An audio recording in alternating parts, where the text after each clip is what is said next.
Bana, vuta ni kuvute za dabi zikiwa zinaendelea. Leo nimepata wasaa wa kuketi na Jaffe wa Mipango, mdau huyu wa soka. Tupitie na tujadili kwa kina na mapana yake jambo hili ambalo limekuwa ni mwiba mchungu katika ligi ya Tanzania hivi sasa. Mahasimu hawa wawili Simba na Yanga wakivutana, lakini hapo kati kuna bodi ya ligi. Bana, Simba leo wameachia andiko lao na wao wakitaka bodi ya ligi kama ambavyo Yanga wanatamani bodi ya ligi toke hadharani na iwape taarifa au ripoti ya uchunguzi, na wao pia Simba Sports Club wanataka hivyo hivyo. Wewe unaliona limekaaje? Kwanza nashukuru kwa fursa ambayo umenipatia, fursa hadhimu. Kwa jinsi ambavyo jambo lenyewe lilivyo, kwa hapa tulipofikia jambo limekuwa ni gumu, na ugumu umekuwa kwa upande wa bodi ya ligi wenyewe, kwa wasimamizi kuanzia mtendaji wake mkuu Almas Kasongo pamoja na waliopo chini yake.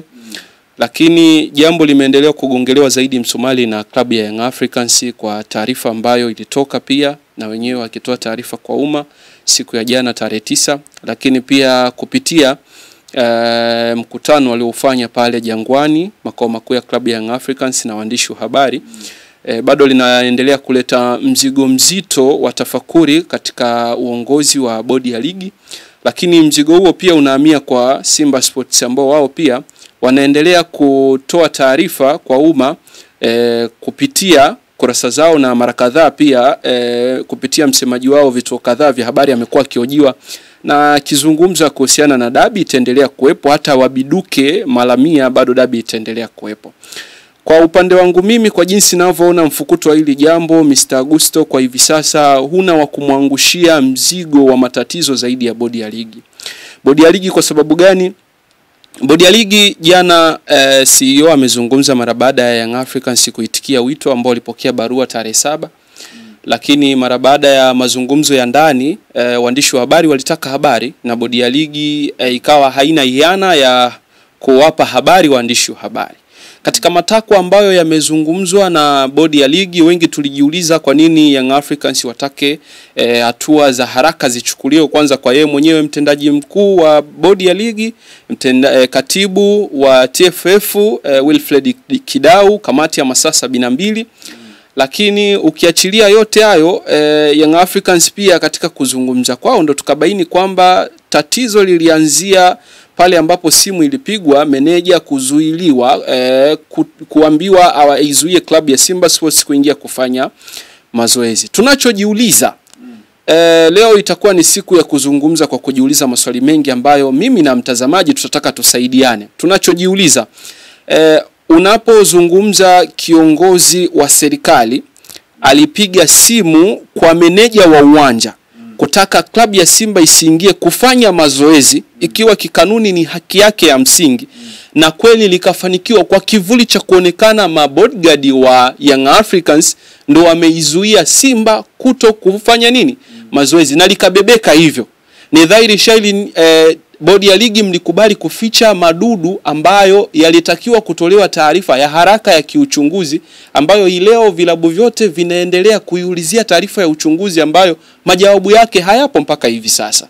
Tunachokitaka ni kama ambacho kina Young Africans wanakitaka, wadau wa michezo tunakitaka, na Simba Sports inakitaka. Ije taarifa ya kiuchunguzi itueleze bayana kwamba bana, mechi kughairishwa halikuwa kosa la Young Africans kupitia mabodyguard wake kuizuia Simba Sports, ila mechi kughairishwa ilitokana na kiongozi fulani wa serikali ngazi fulani kupiga simu kwa meneja wa uwanja. Kwa sababu ni wakumbushe tu wanaotutazama na wanaotusikiliza kwa hivi sasa, aliyekuwa meneja wa uwanja wa Benjamin Mkapa, Mahona, hivi sasa hayupo tena katika uwanja wa Benjamin Mkapa.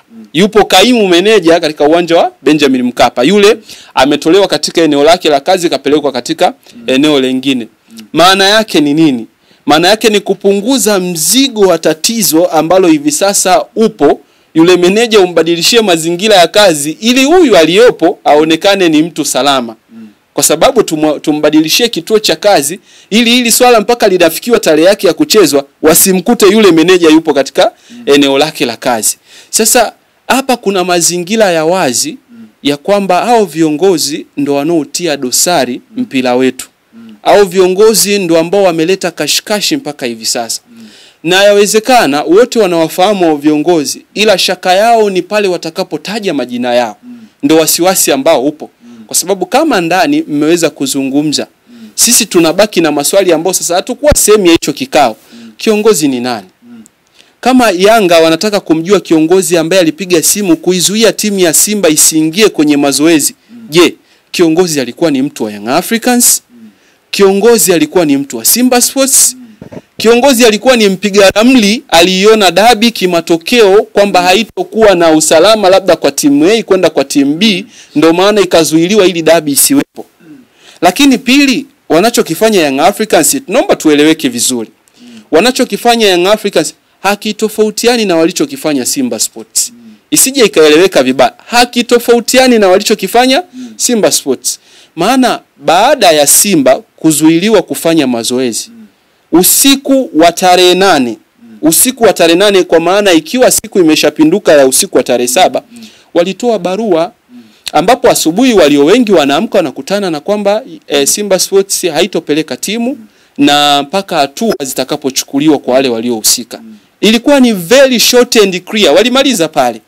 Hawakuzungumza kingine chochote zaidi. Hapo ilikuwa simu za Mzee Mguto, mechi ipo, baadaye gia ikabadilikia hewani, mechi haipo, na maswali yakawa mengi kwamba imekuwaje wewe kiongozi useme mechi ipo baadaye mechi haipo. Tafsiri yake ni kwamba ni kweli ninyi ni watu ambao mnaendeshwa na vilabu. Mamlaka yenu hayana nafasi katika kutenda haki vile inavyotakiwa kwa mujibu wa sheria zinazowaongoza. Sasa kinachofanyika sasa hivi, Yanga na wenyewe wanachokifanya ni kwamba sawa wao walifanya, sisi hatuna shida. Kwa maana Young Africans hawana shida. Ila wanachokitaka, tupeni taarifa ya uchunguzi. Ndicho walichoenda kukidai kwa bodi ya ligi. Tupeni taarifa ya uchunguzi. Hizo sababu mnaposema kulikuwa kuna viashiria vya rushwa, tayari mliviona hivyo viashiria. Inakupaje ugumu wa kuleta ushahidi wa viashiria vya rushwa? Wahusika wa rushwa walikuwa ni hawa. Inakuwaje na ugumu kushindwa kumtaja mtu aliyepiga simu? Simu si inakuwa recorded na aliyepigiwa kwenye simu yake itaonekana. Leteni huo ushahidi bana. Meneja alipokea simu, meneja aitwe. Meneja, simu ulipokea kutoka kwa nani? Atasema nilipokea kutoka kwa kiongozi fulani. Na Jaffe Mipango. Yani mpaka CEO wa bodi ya ligi anakili kwenye kikao kwamba kuna simu ilipigwa kutoka kwa kiongozi wa juu serikalini akiomba au akiamuru, tuseme sasa akiamuru kwamba Simba wasifanye mazoezi yao siku ya tarehe 7, na wao wakaridhia. Hivi unaona wanachokipigania Yanga kwamba sasa imetosha, kwamba mpira kuwa unaingiliwa na unakuwa unachezewa katika misingi ambayo sio ya kimpira. Unaona wako sawa kusema Kasongo ajiuzuru, au una hoja gani au una mtazamo gani kwenye hilo? Hakuna mabadiliko yasiyokuja na maumivu. Yaani hakuna mabadiliko yasiyokuja na maumivu. Kama mnahitaji mabadiliko na kama mnataka haki itendeke na mamlaka inosimamia mpira kupitia bodi, kama wanavyotaka bodi iwe huru, bodi iwe na maamuzi yake, bodi iweze kujiongoza yenyewe, ndicho ambacho kilichopo hivi sasa. Young Africans wapo sahihi, kwa sababu mabadiliko yanaanziwa na ile hatua ambayo mmekubaliana kwamba kutokana na changamoto hii sasa tunatakiwa hatua ianzie kuchukuliwa hapa kwenda mbele. Kila mmoja atajifunza kwamba iwapo utakwenda tofauti na taratibu zilizopo, utaenda tofauti na kanuni ambazo zipo na zinaongoza vilabu vyote kupitia wasimamizi wale ambao wamewekwa pale kama viongozi, wewe utangatuka. Sawa. Sasa hivi kwa jinsi ona jambo linakwenda, Simba Sports ngumza kuhusiana na watu waliohusika wawajibishwe. Toka Machi 8 mpaka leo tunazungumza ni Juni 10. Takribani miezi 3 kamili imepita na siku 2. Kwenye miezi 3 na siku 2 hakuna taarifa ya bodi ya ligi wala TFF kwa watu kuwajibishwa. Hawajaonekana. Kitendo cha Simba Sports kusema mechi ichezwe, mnatudhihirishia kwamba hata ninyi mliandika barua kihisia. Sasa hisia zenu zimeshuka, mnashindwa kukumbuka kwamba andiko lenu hivi sasa linawahukumu kwamba mmesema waliohusika wawajibishwe. Hatujaona kuwajibishwa kwa sababu hata barua ya bodi ya ligi haikuonyesha sehemu imemwajibisha mtu. Imemwajibisha kwa adhabu ipi? Tukisalia hapo Jaffe. Kama Simba wao wamekiri kwamba na wao wanaitaka hiyo ripoti, na bado katika barua yao au katika andiko lao bado wamehamasisha mashabiki wao kwenda uwanjani, na wale ambao walikata tiketi za shirikisho zitatumika kwenye mchezo huu na wengine wasubiri utaratibu. Ni dhahiri kwamba wanatetea au wanataka mabadiliko ya kitu ambacho hawataki kukifanyia maamuzi au hawataki kukiwekea msimamo, kwa sababu na wao tulitamani andiko lao lizungumze kwamba bila ripoti hii na sisi pia hatuko tayari na mchezo au hatuko tayari na kuona dabi ikiendelea au ikichezwa. Sasa kwa nini wao wakubali kucheza dabi na wakati huo na wao wanahitaji uchunguzi na ripoti pengine inaweza isitoke? Ni ulozi. Unajua ulozi uliopo kwenye hii ligi ndio unafanya mabadiliko yashindwe kutokea.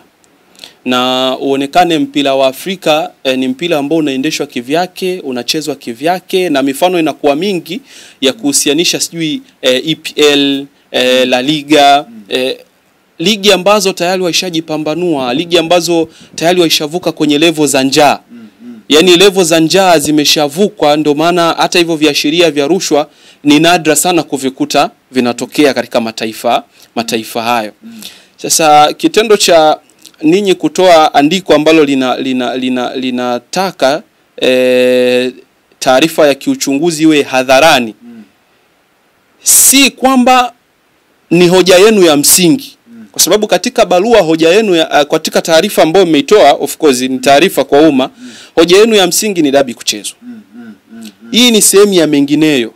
Yaani mmeweka kwamba hapa ni sehemu ya mengineyo, kwamba na sisi ni miongoni mwa watu ambao tunasubiri ripoti ya hadharani ya kiuchunguzi ambayo ilihitajika toka Machi 8 baada ya mechi kuhairishwa. Lakini Ago, unajiuliza, hii taarifa ya kiuchunguzi ni taarifa ya aina gani? Inahitaji miaka 2 kutolewa taarifa, inahitaji miezi 6 ili bodi ya ligi ipewe nafasi zaidi. Kama kwenye miezi 3 na siku 2 imeshindikana taarifa hii kutolewa, unategemea hii taarifa inaweza ikatoka ndani ya siku 4 zilizosalia? Ni ukumbushe kitu, kama wiki moja iliyopita bodi ya ligi wao wenyewe walitoka na wakazungumza kwamba wao hawahusiki au sio chombo cha kiuchunguzi kwenye hili sakata la ripoti ya uchunguzi. Walidai wao sio chombo cha kiuchunguzi.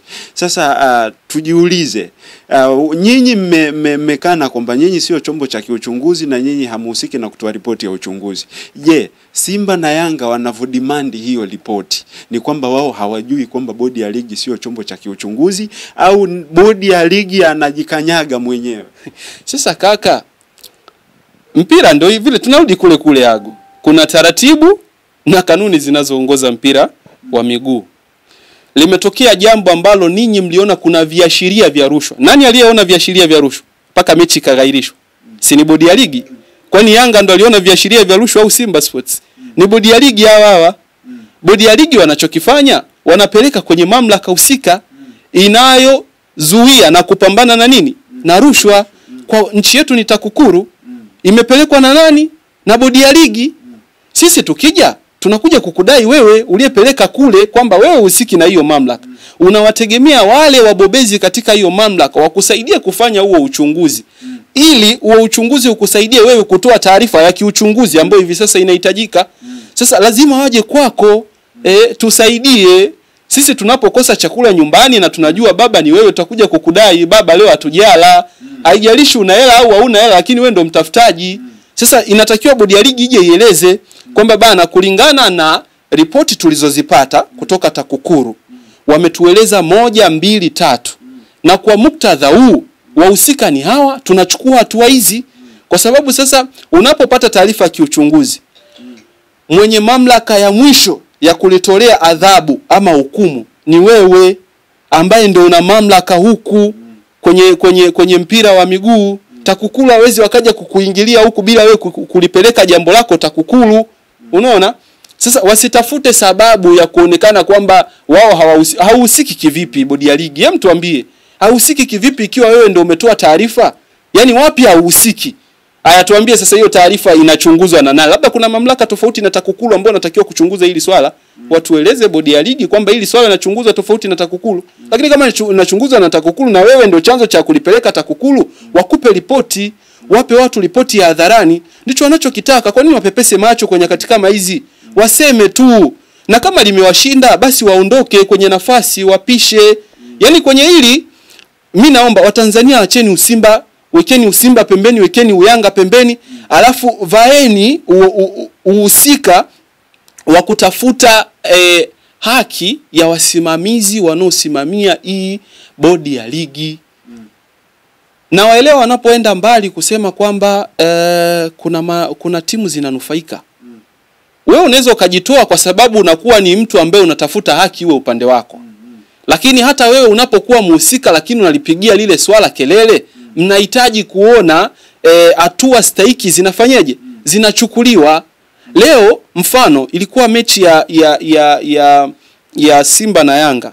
Kayoko alinyima penalty za wazi Simba Sports. Madudu yalitokea pale, yalionekana. Lakini kila wanapopigiwa wasimamizi kuuliziwa kuhusiana na Kayoko, wanaambiwa Kayoko yupo. Almost ilipita miezi 6 Kayoko hajagusa uwanjani wala kuendesha mechi ya aina yoyote. Sawa? Inamaanisha ilikuwa ni banning ya kimya kimya. Kwa nini ufanye banning ya kimya kimya ikiwa makosa yaliyotendeka ni makosa ya hadharani? Tuonyeshe namna mnavyowajibika. Ndio hapo sasa Wilfred Kidau katibu anaingia kwamba ili swala kwa nini halikutoka hadharani, kwamba bana kutokana na mechi namba fulani iliyochezeshwa na maamuzi fulani, kuna maamuzi haya na haya hayakuwa sahihi, yalikuwa ni batili. Kutokana na hali hiyo mwamuzi huyu atachukuliwa hatua za kinidhamu hizi na hizi. Herisasi kameza penalty 2 za Singida Black Stars. Karimu wa miezi 6. Ilikuwa ni hadharani. Kwa nini haya mambo yafanyike katika timu ndogo? Hawa timu kubwa vitu vinakuwa vizito kufanyika. Ni kwamba nyie mliopo watendaji mmeelemewa na uzito wa hivi vilabu, mnashindwa kufanya maamuzi stahiki. Ndio maana wao wanaweza kuwapangieni nini wanataka, nini hawataki. Yaani mmoja akiwa hataki kitu fulani kitakwama. Mwingine akiwa hataki kitu fulani kitakwama. Sasa kuna umaana gani wa nyie kuwepo? Hamjafiti, hamjajitosheleza kwenye hizo nafasi. Hemu jaribuni kuangalia katika mapana, jitathmini. Je, mmeweza kutenda haki? Umeweza kuwa neutral? Pengine kuna siku tumezungumza nikakwambia yawezekana. Hawa viongozi na wenyewe mahaba yao katika hivi vilabu ni makubwa. Na hisia za kimapenzi na hivi vilabu ndizo ambazo zinawafyonza kufanya maamuzi sahihi. Kipi kinatakiwa kufanyika, ndo haya madudu yanatokea.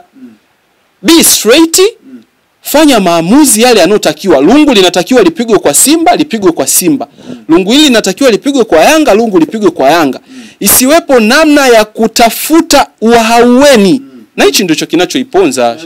Kabla sijasahau, umegusia timu ndogo, virabu vidogo katika mazungumzo yako kwamba kuna namna vinakuwa vitendewi haki na nini.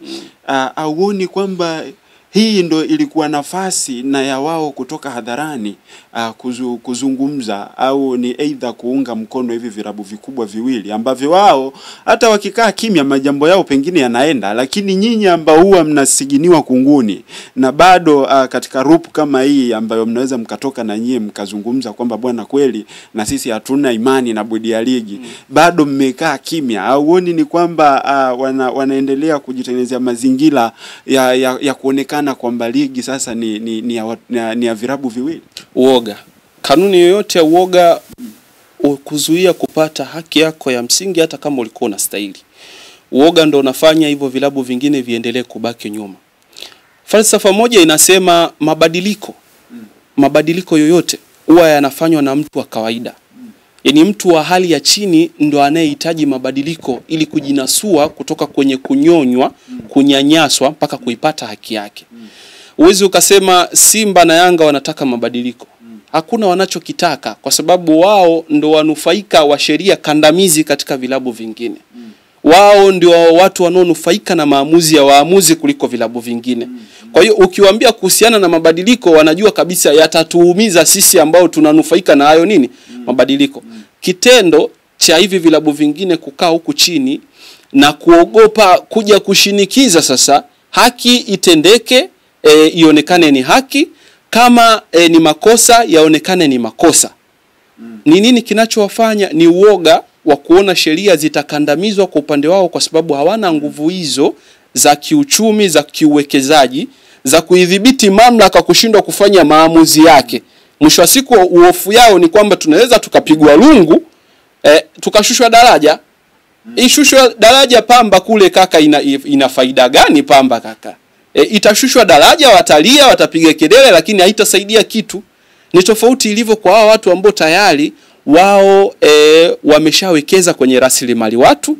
Mashabiki wapo kwa Simba na Yanga, ndio maana inafika mbali. Msemaji wa klabu anasema tukatwe, wakitukata alama wataijua nguvu ya wananchi. Kauli kama hiyo si kauli nzuri, kwa sababu ni kauli chochezi ndani yake. Wataiona nguvu ya wananchi, ni kauli chochezi. Lakini hawa watu wanajivunia rasilimali watu walionayo nyuma yake, kwamba licha ya kwamba tuna nguvu ya kifedha, tuna miundombinu na nini, lakini hawa watu tulionao huku nyuma ndio ambao wanaweka uzito sasa wa bodi. TFF inapotaka kufanya maamuzi inasikilizia kwanza hali itakuwaje, kwa sababu mfano bodi ya ligi iliposema viashiria vya rushwa tunaweza tukawaelewa, lakini viashiria vya usalama, yani tunajua Tanzania ni kisiwa cha amani.